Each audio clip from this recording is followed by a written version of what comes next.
Haja alegria. Haja Casal Garcia.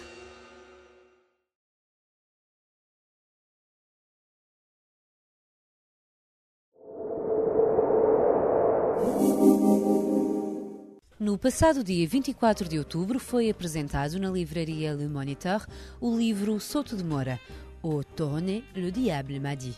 Um livro sobre o arquiteto, mas que vai para além da arquitetura. Tenho uma grande amizade com o Eduardo e a oportunidade de um convite, não é? Da abadia do Toronnet, uma abadia no sul da França, uma cisterciana, um lugar fantástico. A oportunidade de um convite da abadia foi uma oportunidade de escrever um livro. Faz muitos anos que queria fazer um livro com o Eduardo, sobre o Eduardo, a sua obra, e foi uma oportunidade. Através do livro, através da abadia do Toronnet, foi uma oportunidade de encontrar a sua obra, os seus pontos de vista sobre a arquitetura e, sobretudo, a partir de uma tema que se chama o património.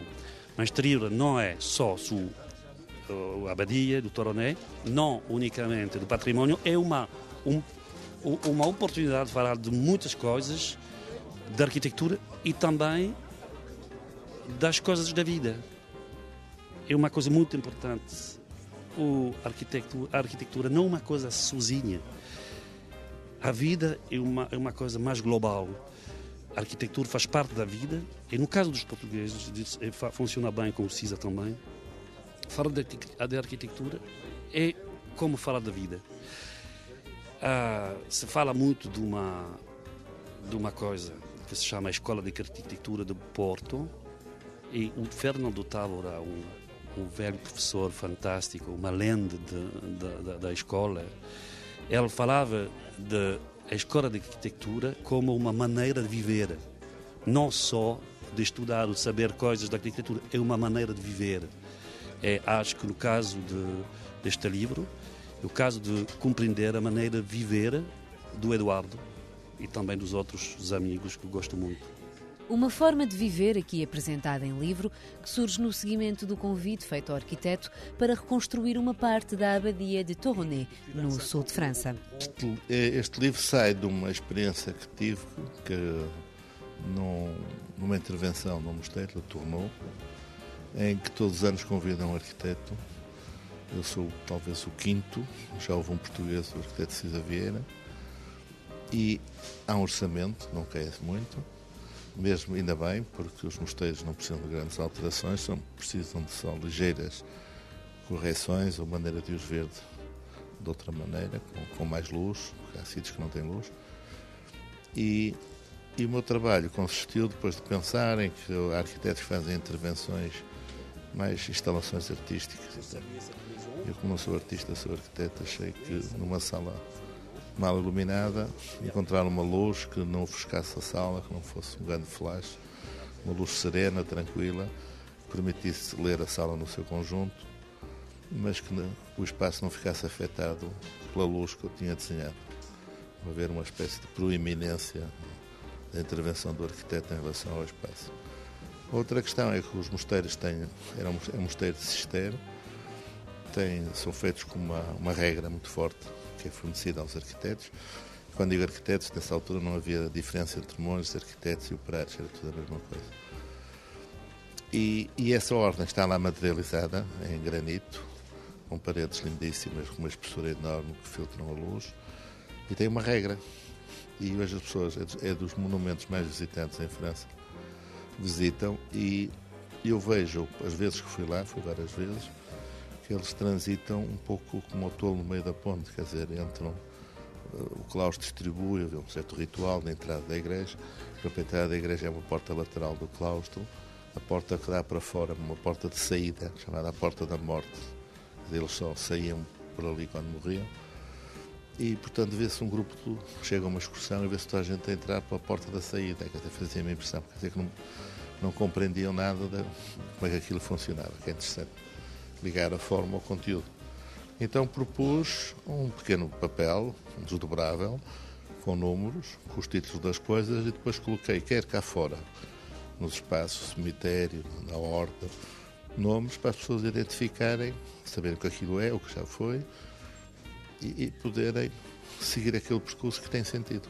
Rémy Vilarinho nasceu e cresceu em França, mas a origem da família levou-o a estudar por um ano no Porto e foi lá que descobriu a obra de Souto de Moura. Sou arquiteto e estudei em Paris e fiz e pronto, com aquelas, vamos dizer, as origens, fui lá para o Porto estudar um ano, gostei imenso, é lá que descobri mesmo a arquitetura do Souto de Moura e desde aquele dia, aquele ano, eu vou sempre observar as conferências dele e há sempre muito para aprender. É lá nós aqui em França estamos há muita economia, muita cultura da imagem e quando fui lá para o Porto eu tive mais noção da construção do lado social que leva à arquitetura e eu até hoje não sei muito sobre isto porque há muito a aprender, mas é verdade que com a arquitetura do Souto de Moura costumo aprender cada vez mais e por isso que eu vim até cá para ter mais uma lição, vamos dizer. Mais do que a apresentação do livro, esta foi uma conversa entre o autor e o arquiteto que partilham da mesma paixão pela literatura. O que me interessa, em geral, é escrever. Gosto de arquitetura, gosto muito de Portugal, gosto muito do CISA e das outras pessoas e do Souto de Moura também, mas gosto muito de escrever. E acho que tem uma possibilidade de fazer uma coisa um pouco diferente dos outros livros de arquitetura, que são mais ou menos técnicos ou que falam da disciplina da arquitetura. Eu gosto de escrever e gosto de fazer das histórias dos meus amigos portugueses, uma forma de encontrar diferente com o média da arquitetura. É uma maneira de contar histórias sobre a vida deles, neste caso do Eduardo. Acho que a arquitetura não é uma coisa sozinha, mental unicamente. É uma vida de uma pessoa, neste caso do Eduardo. E gosto de escrever uma história da arquitetura, mas também do homem, e no caso daqui, do Portugal. Gosto muito de falar, de escrever sobre o Portugal. Um Portugal que já viveu momentos melhores, mas que nem por isso é escasso em talento. Há uma nova geração, a seguir à minha, que eu já não sou jovem, que me orgulho imenso, que é do melhor, não é por ser nacionalista ou português. E nessa podia ser ridículo, por ser português, dizer nós somos os melhores. Mas realmente na Europa não é fácil encontrar um país com 9 milhões de habitantes. Já fomos 10, acho que somos 9 agora. E com um número 6, 7 no Porto, 10 em Lisboa. Quer dizer, posso dizer quase 20 arquitetos com 40 anos. Com uma qualidade, como se vem publicado nos livros, a nova arquitetura portuguesa. Agora deve haver aí um livro sobre uma revista espanhola, 20 projetos. E eu que muitas vezes me convidam para ir a esses seminários, já há um interesse enorme pelo mundo fora e que percorrem as gerações e geralmente acaba com o CISA, eu sou o penúltimo. Assisto aos meus colaboradores, aos meus alunos, coisas que não sei porque não viajo, às vezes estou ocupado e fico admirado e gratificado por assistir àquilo. E mais pena tenho numa Goa saber com esta crise que há em Portugal, saber que eles não vão poder continuar a trabalhar lá. Por outro lado, existe esta questão, todos os colaboradores que eu tive que saíram e que me pediram para encontrar trabalho, quer em França, quer na Suíça, quer no Brasil, foram sempre bem recebidos, estão a trabalhar bem e reconstruíram um pouco a sua vida fora. E se não tivessem essa capacidade ou esse valor, isso não acontecia. Temos muita gente. Então. Mas não é normal, a sério. Eu penso que temos poucas coisas, mas o pouco que temos é bom. Temos futebol, temos arquitetura, sol, bacalhau. E bons pintores, bons escritores, bons poetas. Pronto, resta-nos isso, que já não é pouco.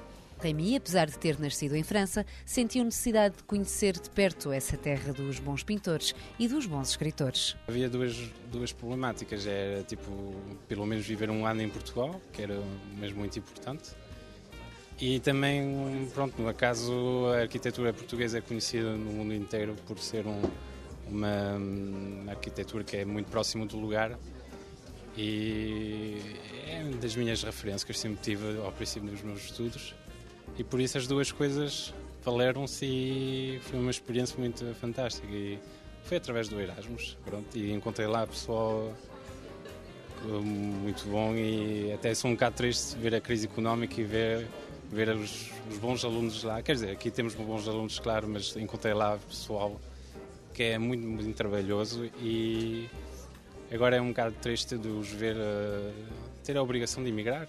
O livro de Dominique Machabert sobre o arquiteto Souto de Moura já está disponível, por enquanto em francês, numa edição da Parenthèse.